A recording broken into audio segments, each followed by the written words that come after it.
Bienvenido a un nuevo audiolibro. Si te gusta, dale like y compartilo para ayudar en la tarea de conocer más la vida y obras de estos santos. Recuerda que tu aporte económico en el link de Patreon que está en la descripción ayuda a mantener el canal sin anuncios. Comencemos. Padre Ángel Peña, Orden Agustinos Recoletos, San Crispín de Viterbo y Santa Rosa de Viterbo. S. Millán, 2023. Índice general. San Crispín de Viterbo. Su infancia. De zapatero. Deseo de ser capuchino. Dificultades para entrar. Entrada al noviciado. En Tolfa. De cocinero. Sanaciones. A Roma. Cocinero en Albano. Maravillas de Crispín. En Monterotondo. Limosnero en Orvieto. Otras maravillas de Fray Crispín. Dificultades. Tentaciones. Flores del paraíso y otras maravillas. Enfermedad y muerte. Después de la muerte. Conclusión. Santa Rosa de Viterbo. Su infancia. Desterrada. Milagros en Soriano. De nuevo en Viterbo. Los papas. Más milagros. La máquina. Estudios científicos. Reflexión. Canonización. Bibliografía. San Crispín de Viterbo. La vida de San Crispín de Viterbo es una vida hermosa, porque era un fraile capuchino que irradiaba alegría por todas partes. Era afable con todos y todos lo querían.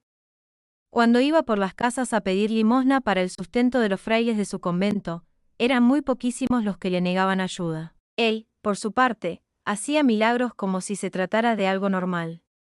Y era tan sencillo y humilde que lo que más le entristecía era que algunos lo llamaran santo o lo alabaran por su vida y sus milagros. Los datos que hemos escrito en esta biografía son de total confianza, ya que han sido tomados de la primera y más importante biografía escrita sobre él por el padre Alessandro da Bassano. La publicó este padre a los 2 años de la muerte de este santo hermano, que no quiso ser sacerdote por humildad. El padre Alessandro lo conoció personalmente y, además, pudo obtener muchos datos concretos de religiosos que vivieron con él y de otras personas dignas de fe que también lo conocieron y pudieron experimentar su alegría y sus milagros. Él se llamaba a sí mismo el burro de los frailes. Pero para Dios era uno de los más grandes santos. También hemos tomado algunos datos del libro escrito por el padre Mariano de Alatri, que pudo leer los procesos de beatificación y canonización. Por esto, podemos decir que los datos que ponemos a continuación sobre su vida están garantizados por testigos de primera mano y nosotros podemos sentirnos orgullosos de tener un amigo y hermano en el cielo, que con su intercesión, al igual que otros muchos santos, puede seguir obteniéndonos muchas bendiciones de Dios, que se gloría en ensalzar a los santos con obras maravillosas, no solo durante su vida, sino también después de su muerte, sin término de tiempo, pues hoy Dios sigue haciendo milagros por su intercesión como antaño en el siglo XVII y XVIII. Que la lectura de su vida nos estimule para amar a nuestro Padre Dios con todo nuestro corazón y confiar tanto en Él que podamos vivir tranquilos, a pesar de las dificultades y sufrimientos de la vida, sabiendo que estamos en las manos de nuestro amoroso Padre Dios, que nunca nos abandona y que siempre nos ayuda y bendice en la medida en que nosotros confiamos en Él. Nota: Alessandro se refiere al libro escrito por el padre Alessandro da Bassano, Vita del servo di Dio F. Crispino da Viterbo, Venecia, 1752. Alatri hace referencia al libro del padre Mariano de Alatri, 1920 a 2007, que se encuentra en español en Biografías de Santos, Beatos y Venerables Capuchinos, tomo 1, Sevilla, 1993, pp 345 a 374. Su infancia. San Crispín, llamado Pedro Fioretti, nació en Viterbo el 13 de noviembre de 1668. Sus padres fueron Ubaldo Fioretti y Marcia, ambos muy buenos cristianos, que educaron a Pedrito con sus buenos ejemplos. Su padre Ubaldo se casó con Marcia cuando ya era viuda y tenía una hija. Él era artesano y murió pronto, dejando a su hijo Pedro de corta edad. Su tío Francisco, que era zapatero, hizo las veces de padre. Pedro fue dotado por Dios de una naturaleza agradable. Era simpático a pesar de ser flaco de cuerpo y pequeño, pero tenía siempre la sonrisa en los labios y se hacía querer de todos, especialmente por su gran fe y su deseo de ayudar a todo el mundo.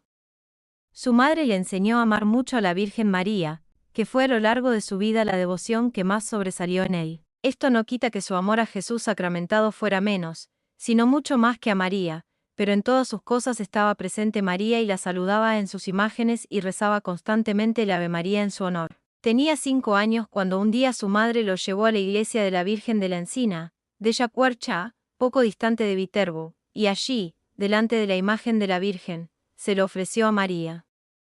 Le dijo, ¿ves esa imagen? Ella es tu madre. Yo en este momento te entrego a ella. Ámala siempre con todo tu corazón y honrala como a tu señora y madre. A partir de ese momento, él llamaba a María mi madre y señora. Un día estaba con otros 3 niños compañeros suyos, aunque un poco mayores. Vieron una escalera apoyada a un árbol de peras y los 4 subieron al árbol a comer peras. De pronto, se rompió una rama y todos cayeron al suelo. Los otros 3 quedaron maltratados, pero Pedro quedó ileso, porque al sentir la caída se encomendó a la Virgen que lo protegió. Otro día estaba cerca de su casa y pasó un caballo desbocado que iba corriendo sin freno por la ciudad y maltrataba a cuantos encontraba a su paso. Vio Pedro que venía hacia él y con toda su alma imploró el auxilio de la Virgen y, a pesar de que el caballo lo tiró al suelo y algunos creyeron que lo había matado o al menos maltratado gravemente, se levantó sin ninguna herida. Ya de niño se levantaba de noche de la cama y se acostaba en el suelo como penitencia por amor a María. Su madre iba con frecuencia al monasterio de Santa Rosa, porque las religiosas le daban algunas tareas de cosido para que así se ganara algo para la casa. Normalmente llevaba consigo a Pedrito. Las religiosas se quedaban encantadas con las salidas y expresiones del niño, pero antes de entrar al locutorio, se iba a la iglesia a saludar y adorar a Jesús sacramentado. Un día fueron algunas religiosas a la iglesia a ver qué hacía Pedrito y vieron que estaba con las manos juntas muy devoto, rezando ante el cuerpo incorrupto de Santa Rosa de Viterbo. Al entrar en la sala de las monjas, éstas lo aplaudieron, diciendo aquí tenemos un santito. De ahora en adelante le llamaremos el buen Pedrito. Cuando creció un poco, iba a las iglesias temprano para ayudar a misa y ayudar a los sacristanes en sus funciones, pero como no quería que le dieran alguna recompensa por su ayuda ni tampoco quería que lo alabaran, cambiaba de iglesia con frecuencia, recorriendo así las distintas iglesias de la ciudad. En una ocasión, la marquesa Maldaccini, que estaba de veraneo en Viterbo, quiso pagar los gastos de la fiesta en la iglesia de la Virgen de la Encina y ordenó que, después de la fiesta, se pagara a todos los servidores. A Pedrito le quisieron dar 2 carlinos, pero él dijo que ya había sido pagado por su señora. Cuando la marquesa dijo que ella no le había dado nada, respondió que su señora era la Virgen María, no la marquesa, y no quiso recibir el dinero, pues él ayudaba por amor a la Virgen y no por recompensa. Cuando ya tenía 10 años, su madre consiguió que estudiara gramática después de haber aprendido a leer y escribir, que le había enseñado un anciano carmelita descalzo. Fue llevado a la escuela dirigida por los padres jesuitas, que le enseñaron gramática y él estaba al nivel de otros alumnos mayores en edad, porque era inteligente. Cuando terminaban las clases, corría a las iglesias para visitar a Jesús sacramentado y ayudar en lo que podía como adornar los altares. Un día había dejado los libros de la escuela en un banco de la iglesia y, después de ayudar en algunas cosas, vio que habían desaparecido. Empezó a lamentarse y se fue a la imagen de San Antonio de Padua, considerado como el patrón para encontrar cosas perdidas, y le dijo: Antonio, yo sirvo en la sacristía y me roban. Socórreme y haz que encuentre mis libros. A la hora, vino el ladrón y le devolvió los libros, diciendo que había tenido una fuerte fiebre y su madre, al saber lo que había hecho, le mandó que fuera de inmediato a restituir los libros. De zapatero. Terminados sus estudios de gramática, sus familiares decidieron que, en vez de seguir estudiando por algunos años, mejor sería que aprendiera algún oficio rentable. Su tío Francisco era zapatero y lo recibió para que aprendiera el oficio. El tío todos los sábados le daba como recompensa algunas monedas para que se comprara alguna fruta o dulce, pero Pedro con ese dinero iba a comprar las flores más bellas para ponerlas en alguna imagen de la Virgen María. Unos días en una iglesia y otros en otras para variar. Un día su tío se enfadó con su madre, diciéndole que Pedrito estaba muy flaco y que eso era porque no lo sabía cuidar y por permitirle que hiciera ayunos. Sin embargo, después de intentar él personalmente que comiera bien, vio que no prosperaba y al final le dijo a Marcia: veo que es mejor tener un santo flaco que un malvado gordo. Déjalo ayunar. Su madre le permitió ayunar a pan y agua en las fiestas de María y en sus vigilias.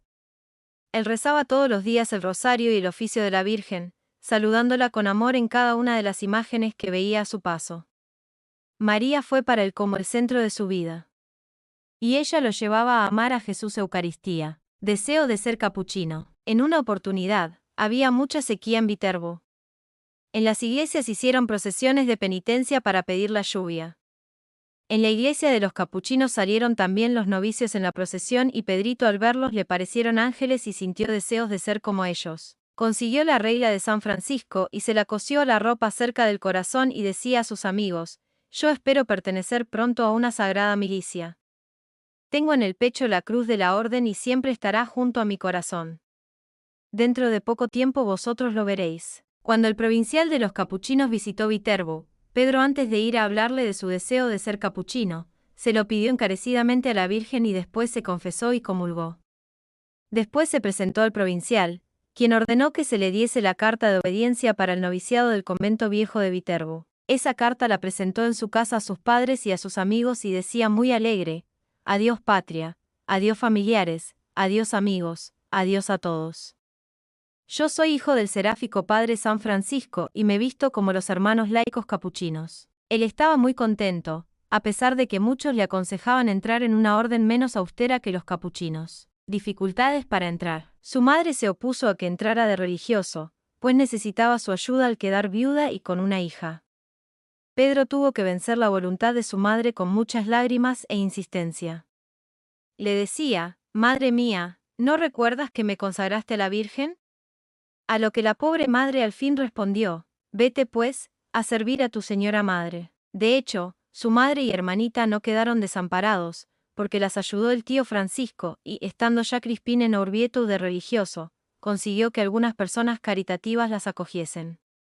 Su hermana sobrevivió a Crispín y vivió como una santita, habiendo quedado al final ciega e inválida. Crispín estuvo en comunicación con ellas hasta el final. Crispín, con el permiso de su madre, un día se dirigió al convento para entrar al noviciado.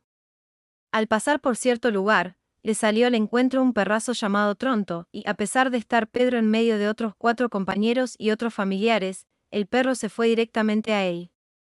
Lo asaltó y lo aterrorizó y le rasgó la ropa. Él invocó a su madre y señora la Virgen, y quedó sin un mordisco, pudiendo seguir su viaje sin mayores consecuencias. El día que llegó al convento era el 4 de julio de 1693. Tenía 25 años. Se presentó al guardián, prior, con la carta del provincial para ser hermano lego o hermano no sacerdote. Pero el guardián, al verlo pequeño de estatura, macilento, débil de cuerpo, pensó que era inútil para los trabajos que realizaban los hermanos, como cocinar, cavar la huerta o llevar pesos a la espalda como limosneros, etc. Pedro, al sentir el rechazo, quedó sin voz y, estando de rodillas, se inclinó a los pies del prior y lloraba desconsolado. Viéndolo el vicario y otros religiosos y considerando que no tenía más que piel y huesos, confirmaron que no servía. Lo llevaron a la hospedería para alojarlo esa noche y al día siguiente mandarlo a su casa. Pedro, ante esa situación, después de orar a la Virgen como siempre hacía, encomendándole todas sus cosas, le pidió al portero, que era un venerable anciano, que por favor llamara de nuevo al prior. Llegó el prior con otros hermanos, tratando de consolarlo, pero Pedro arrodillado lloraba de pena y decía: ¿por qué no me podéis aceptar? Me veis pequeño y flaco, pero soy sano y fuerte, ¿por qué no me probáis algunos meses para ver? Yo espero con la ayuda de Dios y de la Virgen que le serviré como cualquier otro novicio.